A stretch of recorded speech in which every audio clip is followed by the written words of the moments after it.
and this is a crazy question I'm going to pose here. If Vince had gone to prison and on the whole steroid trial thing, and your dad was running the promotion, and he had to have that heart to heart with the top guy, his world champion, who'd been with him like 13 years, like Bret had. That happened September 22nd, 1997 in Madison Square Garden. Hey, I can't honor your contract. I'll allow you to November 1st to see if you can get your old deal back with WCW. He does. So now you know for sure, and because of the rise of the internet, everyone at home knows for sure that Bret is leaving your promotion. Your world champion is leaving and he's going to the competition.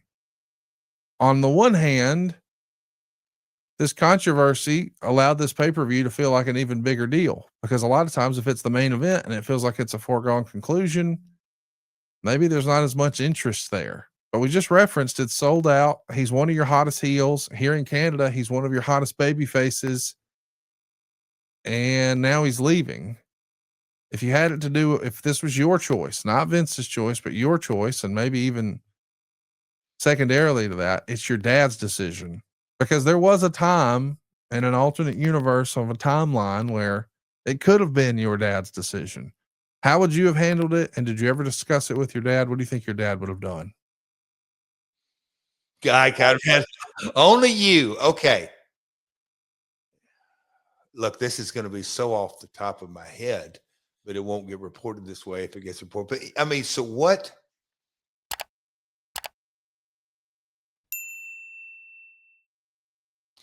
I think what would William? Okay, so I want to make sure that I don't say we're playing the hypotheticals. We're playing factual. Vince went to Bret at the Garden and said, "We got to go. We're going in a different direction, and you can go to WCW. So I'm letting you out of your contract." Again, I don't know what Bret's like. Did Bret say, "Yippee, I get to go make"? So here's what happened. I'll catch you up, so then you can give us the decision. I've got an idea.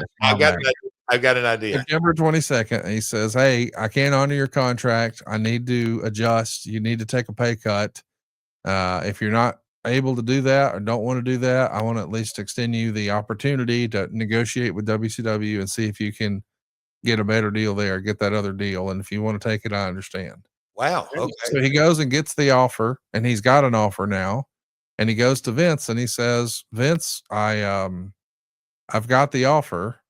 And Vince says, "Well, I've got the money, so I can honor your original deal, and you don't have to leave now. We can just keep going like we've been going." And Bret says, "Well, what are you thinking creatively?" And Vince said something along the lines of, "Sean's going to beat you. He's going to be the world champ. And then him and all his friends take turns beating you over the next year." Now, that's not exactly what he said, but it was said in a way where what Bret heard was, no matter what Vince said, what Bret heard was, "Oh, so you want me to stick around so you can bury me and put all the equity I've built into these other guys that I don't really like or care about."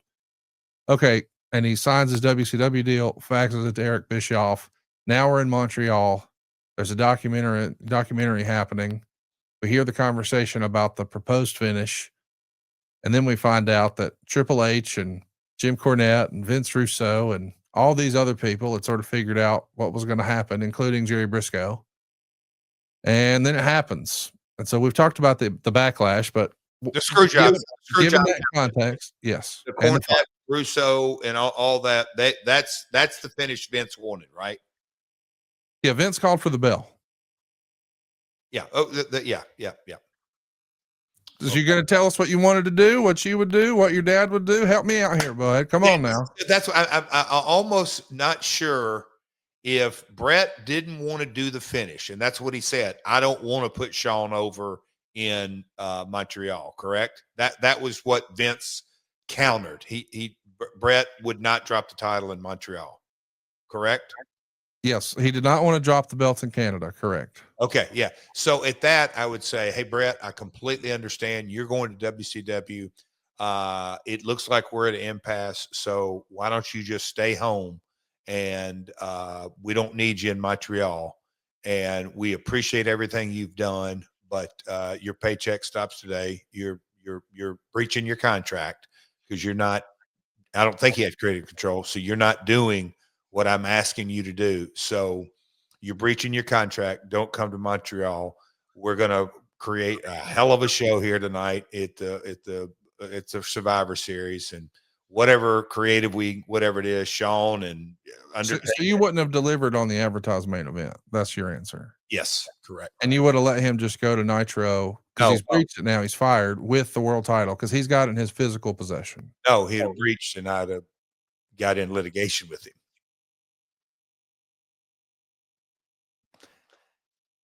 I mean, to me, if the guy, if you got an option, yeah. I mean, it's if you're not doing what the boss asked, and it unfortunately got to that, and if he said nope, I'm not going to do what you're asking, then you're breaching your contract, and it would be a breach. But if you failed to deliver on the advertised main event to a sold out crowd in Canada, and I just want to give context here, we're 6 weeks away from the biggest WCW pay-per-view of all time, Sting and Hulk Hogan at Starrcade 97. You're sucking hind teat. WCW's firmly in first place, and you're going to not have him lose and just sue him and tie him up legally? You're not sucking hind teat if you're selling out and you're looking at Austin merch and you're looking at the rest of your talent and Mankind and Taker and the whole machine rolling. You go, you know what? I might not come back to Montreal in the next year, but I'm going to move on down the road from this situation. What would your dad have done? Did you ever have that hypothetical discussion with him? That's what I believe he would have done. What would Jeff have done? Put your TNA promoter hat on. I would have probably, and I don't know what was Bret going to agree to drop to Sean at any time? He wasn't. So I can't believe you don't know all this story because wrestling fans have been worn out by it. But as the story goes, he said Sean approached Bret and said, or Bret said something like, "Hey, I just want you to know I've got no problem, doing business with you, and whatever." And Sean, this is bad Sean now, wink, wink. He said something along the lines of, "Well, I'm glad to hear that because I wouldn't do the same for you." Just straight up, I'm not going to do it. And so then Bret says, "No, I'm not losing to him." But Bret was joking. "Hey, I'll put over anybody else.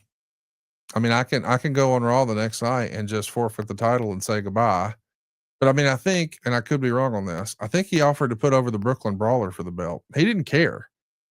I'm not going to lose to Sean. It'd become a personal issue with him and Sean at that point. Then figure out the transition champ. That's definitely what I would have done. As a reminder, let me just throw this out at you. Okay. They had been doing 3-way matches on the house show loop with Bret, Sean, and The Undertaker. Put it on Taker. Undertaker was not booked on the card, but he's there in the building. Yep. So you could have very easily made it a 3-way, have some sort of pre-show thing, have The Undertaker get in, and The Undertaker is the guy who pins Bret. And maybe it's with some sort of interference from DX or whatever you want to do, but that's the solution.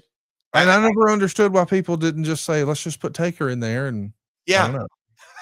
Well, what's crazy is you said, I've never given it that much thought, but here we are on my world and going down the road. But it's funny how I literally said, all right, boom, immediately do a transition champ, and I'll know that. And my old man might have done that, but he also, like, I don't know. I can just see Jerry going, oh, okay, Bret, you really want to perform in Montreal in your home canto? Nope, that don't work for me either.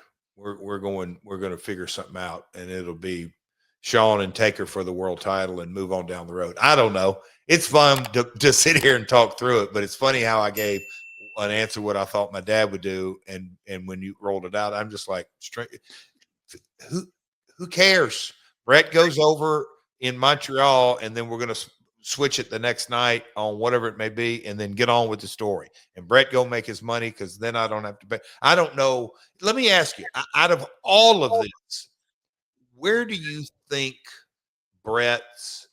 Vince's opinion on the value of Bret in pecking order of Taker, Sean, Name them. Let's start at the beginning.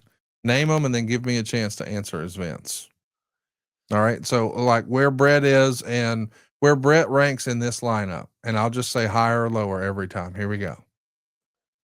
Taker. Lower. Shawn. Lower. Mankind. Lower. Higher. He's higher than Mankind. Okay. All right. And then Austin. Much lower. There's your answer. Yeah, I think at that point, I don't know that he would have necessarily landed that way, but it's clear to see with the benefit of hindsight, Vince did not value Bret as one of the tippy top mastheads of the company. Not like an Austin, not like a Hogan, not like a Rock, none of that, not like a Cena. And I'm not saying that for any other reason than when Bret was the top guy, Vince was having to write checks to self-fund the thing. It was losing money. Now, is that necessarily fair to Bret? I don't think so. I think the business is cyclical.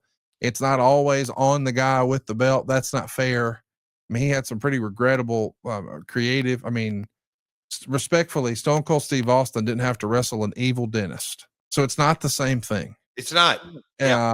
Or Bob Backlund. Or yeah, you could go through that. So I just don't think people, when they say, oh, Bret, and they also do that for Diesel. Oh, Diesel was the worst drawing. It's like, well, context is important. The creative was in a slump. So of course your drawing is in a slump, but it is what it is. I think it's interesting that we're able to revisit this all these years later with the benefit of hindsight. And we want to hear from you guys. If you were in Vince's shoes, what would you have done differently? Yeah. Let us know below. And the best one we'll highlight next week here on the show, and we'll get you an autographed 8x10. Thanks to good old Double J. Okay. Hey, did you know you can own for less than your current rent? We can help at savewithconrad.com. Stop throwing your money away on rent. You don't know any wealthy renters. Start building wealth for your family with my family at savewithconrad.com.